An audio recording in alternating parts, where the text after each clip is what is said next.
4 വർഷം, ഈ കഴിഞ്ഞ 4 വർഷം, അതായത് ഈ ഗവൺമെന്റ് ഭരണത്തിൽ വന്ന ഈ 4 വർഷത്തില് സ്റ്റാമ്പ് ഡ്യൂട്ടി രജിസ്ട്രേഷൻ വകയിൽ തന്നെ കിട്ടിയത് 20,892 കോടി രൂപയാണ് എന്ന് ഗവൺമെന്റിൽ തന്നെ കിട്ടിയ റിപ്പോർട്ടാണ് കേട്ടോ.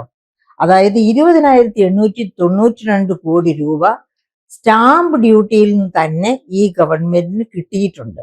അപ്പൊ ഈ ഗവൺമെന്റിന് വിഭവ സമാഹരണ സാധ്യത ഇല്ലാത്തത് കൊണ്ടല്ല, ഇതുപോലെ തന്നെ നമുക്കറിയാം GST വഴിയുള്ളത്, അതുപോലെ GSTയുടെ നഷ്ടപരിഹാരം കിട്ടാനുണ്ടായിരുന്നത് ഒക്കെ കിട്ടിയിട്ടുണ്ട്. ഫിനാൻസ് കമ്മീഷനിലൊക്കെ കുറെ കുറവ് വന്നിട്ടുണ്ട്. എങ്കിൽ പോലും സംസ്ഥാനത്തിനകത്ത് നിന്ന് പിരിച്ചെടുക്കാവുന്ന ഒന്നാണ്, ഇതുവരെ GST കയറി കൂടാത്ത ഒന്നാണ് ഈ പറയപ്പെട്ട സ്റ്റാമ്പ് ഡ്യൂട്ടി ആൻഡ് രജിസ്ട്രേഷൻ.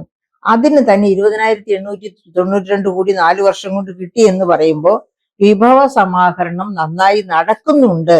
പക്ഷെ എവിടെ പോകുന്നു ഈ വിഭവ സമാഹരണം മുഴുവൻ എന്നാണ് നമുക്ക് ഇവിടെ പറഞ്ഞിരിക്കുന്നു. ജലജീവൻ മിഷൻ 6,000 കോടിയാണ് കോൺട്രാക്ടേഴ്സിന് കൊടുക്കാനുള്ള കുടിശ്ശിക. അതുകൊണ്ട് പണി നിർത്തുന്നു, അവര് പണി എടുക്കാൻ പറ്റില്ല എന്ന് പറഞ്ഞ് സ്വയം വിരമിച്ചു പോകുന്നു. ഇത്തരം പ്രക്രിയകളൊക്കെയാണ് അവിടെ നടക്കുന്നത്. നെല്ല് സംഭരണം, ഓണം കഴിഞ്ഞു, എന്നിട്ട് 2ാം വിളയുടെ നെല്ല് സംഭരണം നടത്തുകയോ അതിന്റെ പണം കൊടുക്കുകയോ ചെയ്തിട്ടില്ല. അങ്ങനെ അടുത്ത വിളയ്ക്ക് ഒരു വായ്പ എടുക്കാൻ പോലും ഗതികെട്ട രീതിയിൽ കർഷകർ നെട്ടോട്ടം ഒഴുകുകയാണ്. അപ്പൊ ഇങ്ങനെയൊക്കെയുള്ള ഒരവസ്ഥ ഈ സംസ്ഥാന ഗവൺമെന്റിന് വരുമ്പോഴാണ് നമ്മൾ ഓർക്കേണ്ടത്. മറ്റൊരു കാര്യം, ഗവൺമെന്റ് എന്താണ് ഈ ഭരണത്തിൽ വന്നതിന് ശേഷം ചെയ്തത്? ഭരണത്തിന്റെ കാര്യക്ഷമതയെ പറ്റി വലിയ വാതോരാതെ പ്രസംഗിച്ചുകൊണ്ടാണ് നമ്മുടെ മുഖ്യമന്ത്രി ആദ്യ ദിവസം തന്നെ ഭരണത്തിലേറിയത്. പക്ഷെ അതിനുശേഷം എന്താണ് നാം കണ്ട കാഴ്ച? ആദ്യ വർഷം തന്നെ കേരളീയം നടത്താൻ വേണ്ടി ഒരാഴ്ച മുഴുവനും സെക്രട്ടേറിയറ്റ് അടഞ്ഞു കിടന്നു എന്ന് പറയുന്നതായിരിക്കും ശരി. കാരണം ഉദ്യോഗസ്ഥരില്ലാതെ, മേലധികാരികളില്ലാതെ 1-2 ഉദ്യോഗസ്ഥർ അവിടെ ഉള്ളതുകൊണ്ട് മാത്രം ഒരു ഫയലും നീങ്ങുകയില്ല. അങ്ങനെ യാതൊരു പ്രവൃത്തിയും നടക്കാതെ ഒരാഴ്ച കംപ്ലീറ്റ്, ഒരാഴ്ച കേരളീയമായിട്ട് നടന്നെങ്കിൽ അതിനു മുൻപും അതിനുശേഷവും കേരളീയത്തിന്റെ ബാക്കി പത്രവുമായി സമയം നഷ്ടപ്പെട്ടു. അങ്ങനെ സ്തംഭിച്ച അവസ്ഥയായിരുന്നു ആ കേരളീയം നടന്ന കാലത്തും, അതിനു മുൻപും അതിനു പിൻപും.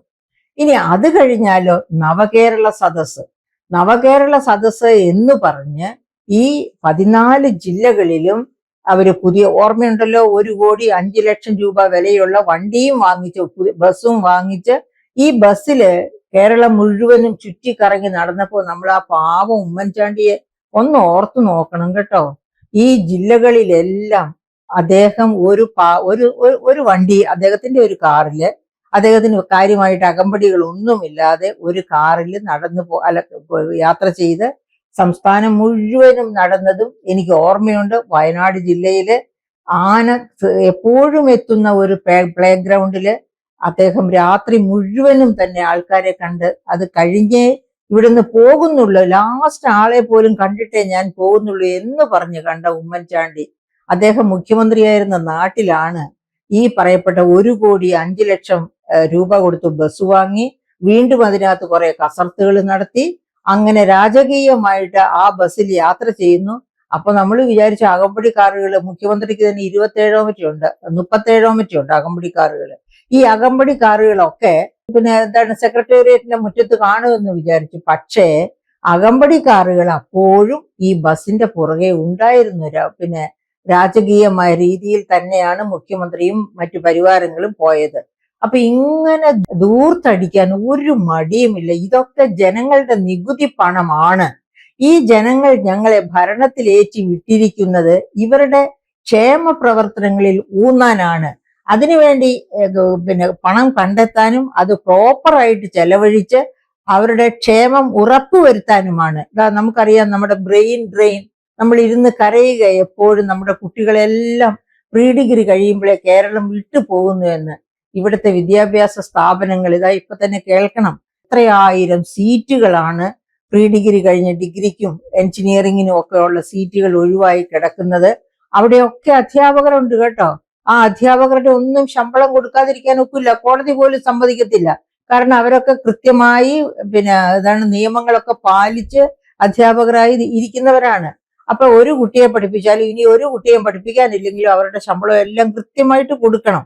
എവിടെ പോയി ഈ കുട്ടികൾ? ഇവിടുത്തെ ക്വാളിറ്റി, എഡ്യൂക്കേഷന്റെ ക്വാളിറ്റി ബിഗ് സീറോ ആയി മാറിക്കൊണ്ടിരിക്കുന്നത് കൊണ്ട് സ്വന്തം ജീവിതം കെട്ടിപ്പടുക്കാനുള്ള മാർഗം നോക്കിയാണ് വീടും വസ്തുക്കളും വിറ്റ്, വീടും വസ്തുക്കളും മാറ്റമാണ് ഒരുപാട് പേര് ലക്ഷക്കണക്കിന് ബാങ്ക് വായ്പ എടുത്താണ് ഇന്ത്യ വിട്ട് പോയിരിക്കുന്നത്. ഉദാഹരണത്തിന് RBIയുടെ വെബ്സൈറ്റ് എടുത്തു നോക്കൂ.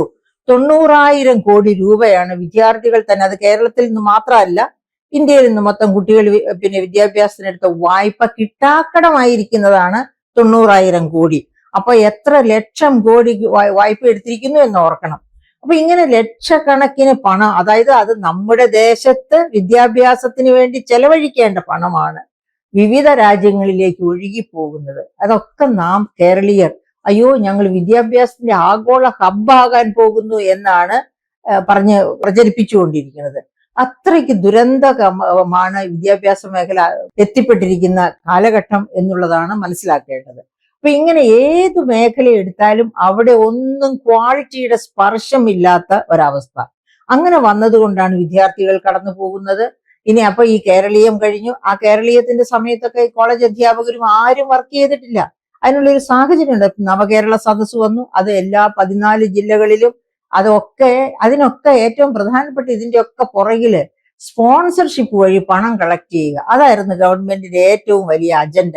ഈ പണമെല്ലാം ഇവരെവിടെ കൊണ്ടുപോകുന്നു? ഒരു പക്ഷേ ഗൾഫിലോ മറ്റുള്ള ഇവരുടെ ബിനാമികള് ഇതൊക്കെ സൂക്ഷിക്കുന്നുണ്ടാകും. അതിനെപ്പറ്റിയും കേന്ദ്ര ഗവൺമെന്റോ സംസ്ഥാന ഗവൺമെന്റോ, ഇന്റലിജൻസ് ഇവിടെയുള്ള സംസ്ഥാന ഗവൺമെന്റിന്റെ ആൾക്കാർ എന്ത് ചെയ്യും നമുക്കറിയാം. അപ്പൊ എന്തായാലും ഇങ്ങനെ എന്തൊക്കെയോ സംഭവിക്കുന്നുണ്ട്. ഇനി അതൊക്കെ കഴിഞ്ഞ് അവസാനം ഇതായി തൊട്ട് മുൻപ് നടന്നത് എന്താണ്? എന്റെ കേരളം പരിപാടി. അത് വേറൊരു മാമാങ്കമായിരുന്നു. അതായത് എന്താണ്, അങ്ങ് കാസർഗോഡ് തൊട്ട് എല്ലാ ജില്ലകളിലും എന്റെ കേരളം പരിപാടി ആസൂത്രണം ചെയ്ത് നടത്തി. അതിനും ലക്ഷക്കണക്കിന് കോടിക്കണക്കിന് ബഹുകോടികൾ സ്പോൺസർഷിപ്പായിട്ട് കിട്ടി. എല്ലാം കഴിഞ്ഞിട്ടും ഖജനാവ് കാലിയാണത്രേ. അങ്ങനെ പറഞ്ഞുകൊണ്ട് വീണ്ടും ഒരു മാമാങ്കം വരുന്നു, അയ്യപ്പ സംഗമം. അതായത് അയ്യപ്പനെ വെച്ച് പോലും പണം പിരിക്കാനാണ്, സ്പോൺസർഷിപ്പ് വഴി പണം പിരിച്ച് ഇലക്ഷൻ റീൽസ് ഇറക്കാനും പ്രചാരണം നടത്താനും ഒക്കെ വേണ്ട സൗകര്യങ്ങൾ ഒരുക്കുകയാണ് ഗവൺമെന്റിന്. അപ്പൊ ഇങ്ങനെ കടത്തിലേക്ക്, അതായത് ഇങ്ങനെ ആയിട്ട് പണം ചെലവഴിച്ച് ദൂർത്തടിച്ച് പോകുന്നു. അപ്പൊ ഒരു കാര്യം പറഞ്ഞാൽ ഈ സ്പോൺസർഷിപ്പിനൊക്കെ പോകുമ്പോഴത്തേക്കും എന്താ സംഭവിക്കുക? സ്പോൺസേഴ്സ് പിന്നെ ഏതെങ്കിലും തരത്തില് നികുതി കൊടുക്കുമോ? സ്പോൺസേഴ്സ് ഏതെങ്കിലും തരത്തിൽ ഗവൺമെന്റുമായിട്ട് നീതിയുക്തമായ രീതിയിൽ സഹകരിക്കുമോ? ഇല്ല. അവർക്ക് സ്പോൺസർഷിപ്പിന് നിങ്ങൾക്ക് ഇത്ര കോടി തന്നു, അതുകൊണ്ട് ഞങ്ങൾക്ക് നികുതി തരാൻ പറ്റില്ല, ഞങ്ങൾക്കെതിരെ കേസിന് പോകരുത്. പോവില്ല എന്നുള്ളൊരു ഉഭയസമ്മതപ്രകാരമാണല്ലോ ഇങ്ങനെ സ്പോൺസർഷിപ്പിൽ പണം കൊടുക്കുന്നത്. അങ്ങനെ കേരളം അധോഗതിയിലേക്ക് എന്ന് പറഞ്ഞാൽ ഫിസ്ക്കൽ ക്രൈസിസിന്റെ ആഴങ്ങളിലേക്ക് മുങ്ങി താണുകൊണ്ടിരിക്കുന്ന ഒരവസ്ഥയിലാണ് കേരളം ഇപ്പൊ എത്തി നിൽക്കുന്നത്. ആ സാഹചര്യത്തിൽ തന്നെയാണ് ഗവൺമെന്റ് ഇപ്പൊ അയ്യപ്പ സംഗമവും നടത്താൻ പോകുന്നത്. ഒരു പിടിവള്ളി എന്ന ഒരു രീതിയിലാണ് ഇപ്പൊ അയ്യപ്പ സംഗമം നടത്താൻ പോകുന്നത്. അപ്പൊ നമ്മൾ ഓർക്കണം, ഏതാനും മാസം മുൻപാണ് CAG കണക്ക് കൂട്ടി പറഞ്ഞത്. അതായത് ഗവൺമെന്റ് നേരിട്ട് കടപ്പത്രങ്ങൾ വഴി സമാഹരിച്ച കടം ഒരു വശത്ത്, അതുകൂടാതെ കിഫ്ബി വഴിയും Kerala social security pension fund limited വഴിയും എടുത്ത കടം വേറൊരു വശത്ത്. ഇതെല്ലാം കൂടി കൂട്ടുമ്പോൾ കഴിഞ്ഞ ഏതാനും മാസം മുൻപ് CAG പുറത്തുവിട്ട കണക്കനുസരിച്ച് അന്ന് 4,14,000 കോടിയിലധികമായിരുന്നു കടം. അപ്പോൾ തന്നെ CAG പറഞ്ഞിട്ടുണ്ട്, ഈ നിരക്കിൽ പോവുകയാണെങ്കിൽ 6 ലക്ഷം കോടിയിൽ എത്തിയിരിക്കും ഈ വർഷാവസാനം ആകുമ്പോഴത്തേക്കും കേരളത്തിന്റെ കടമെന്ന്. അപ്പൊ നമ്മൾ FRBM ആക്ടിനെയൊക്കെ, അതായത് fiscal responsibility and budget management act ഒക്കെ ഓവർടേക്ക് ചെയ്തു. അതിന്റെ ഒക്കെ മുകളിലാണ് നമ്മുടെ കടം. അത് ബജറ്റിൽ പറഞ്ഞിരിക്കുന്ന, ബജറ്റ് ഡോക്യുമെന്റിൽ കാണിച്ചിരിക്കുന്നത് തന്നെ 33.7% കടം, സഞ്ചിത കടം കാണിച്ചിരിക്കുന്നത്. പക്ഷെ അതിനെയൊക്കെ ഓവർടേക്ക് ചെയ്ത് അതിന്റെയും മുകളിലേക്ക് പോകാനാണ് സാധ്യത. അപ്പൊ എവിടെയാണ് നമ്മൾ തെരഞ്ഞെടുത്ത ഗവൺമെന്റ് ജനക്ഷേമത്തിന് വേണ്ടി എന്തെങ്കിലും കാര്യം ചെയ്യുന്നത്? വിദ്യാഭ്യാസ മേഖല അങ്ങനെ കിടക്കുന്നു, ആരോഗ്യ മേഖല ഏറ്റവും മോശമായ ഒരു പ്രതിസന്ധിയിൽ കിടക്കുന്നു. അതുപോലെ നെല്ല് സംഭരണം അത് നടന്നിട്ടില്ല. അതുപോലെ ഈവൻ ഉച്ചക്കഞ്ഞിക്ക് കൊടുക്കാൻ, കുട്ടികൾക്കുള്ള ഉച്ചക്കഞ്ഞി പോലും തടസ്സപ്പെട്ടു കിടക്കുന്ന ഒരവസ്ഥയിലാണ്. സ്പോർട്സ് കൗൺസിലിന്റെ ഹോസ്റ്റലില് വർക്ക് ചെയ്യുന്നവർക്ക് അവർക്ക് പോലും എന്താ പറയാ, അവിടെ താമസിക്കുന്ന കുട്ടികൾക്ക് ആഹാരം കൊടുക്കാൻ മാർഗമില്ല. അങ്ങനെ എവിടെ തിരിഞ്ഞു നോക്കിയാലും അവിടെ എല്ലാം അരക്ഷിതാവസ്ഥ, ഫിസിക്കൽ ക്രൈസിസിന്റെ ഹാങ് ഓവർ, അല്ലാതെ സമാധാനപരമായ ഒന്നും കാണാനില്ല. എന്നിട്ട് ഓണത്തിന് 20,000 കോടി അടിച്ചിറക്കി എല്ലാവർക്കും 20,000 കോടിയുടെ വായ്പയല്ല ചെലവഴിച്ചു എല്ലാ മേഖലകൾക്കും വേണ്ടി. അതിൽ കുറച്ച് റേഷൻ വില കുറച്ച് 13 ഉൽപ്പന്നങ്ങൾ കൊടുത്തു. അത് ആശ്വാസകരമായ കാര്യം തന്നെയാണ്. അതോടൊപ്പം തന്നെ ഗവൺമെന്റ് ഈ പ്രതിസന്ധിയിലും ഗവൺമെന്റ് ജീവനക്കാർക്ക് വായ്പയായിട്ട്, അതായത് അവർക്ക് ഓണം ഫെസ്റ്റിവൽ അലവൻസ് കൊടുക്കുന്നു. ഫെസ്റ്റിവൽ അലവൻസ്, അതുകൂടാതെ വായ്പാ സൗകര്യം, ഇതൊക്കെ ഈ പണം എല്ലാം ചെന്ന് അതായത് ഈ പറയപ്പെട്ട ഓണവിപണിയിലേക്കാണ് പോകുന്നത്. ഓണവിപണിയെ പ്രോത്സാഹിപ്പിച്ചിട്ട് ആർക്കാണ് പ്രയോജനമുള്ളത്? ജനക്ഷേമത്തിനാണ് ഓണവിപണി വളർന്നു വരുന്നത്? അല്ല. ഓണവിപണിയിൽ വിറ്റഴിക്കപ്പെടുന്ന സാധനങ്ങൾ ഒന്നും തന്നെ കേരളത്തിൽ ഉൽപ്പാദിപ്പിക്കുന്നവയല്ല. അത് മറ്റു രാജ്യങ്ങളിൽ നിന്നോ മറ്റു സംസ്ഥാനങ്ങളിൽ നിന്നോ ഒക്കെ വാങ്ങി ഇവിടെ കൊണ്ടുവന്ന് ഈ എന്താ പറയുക, ഈ വ്യാജ പ്രചാരണം എന്ന ആയുധം വെച്ച് ഇവിടെ അടിച്ചേൽപ്പിക്കുകയാണ് ചെയ്യുന്നത്. അപ്പൊ ഗവൺമെന്റ് ഖജനാവിൽ നിന്ന് 20,000 കോടി ചെലവഴിച്ചത് ഒട്ടുമിക്കവാറും നല്ല ഒരു ഭാഗം, അതിന്റെ ഏറ്റവും വലിയ ഒരു ഭാഗം ഈ ഓണവിപണിയിലെ ഈ പറയപ്പെട്ട വ്യാജ പ്രചാരണങ്ങൾ കൊണ്ട് അടിച്ചേൽപ്പിക്കുന്ന ഉൽപ്പന്നങ്ങളുടെ വാങ്ങലിന് വേണ്ടിയിട്ട് ജനം ചെലവഴിക്കുകയാണ് ചെയ്തിരിക്കുന്നത്.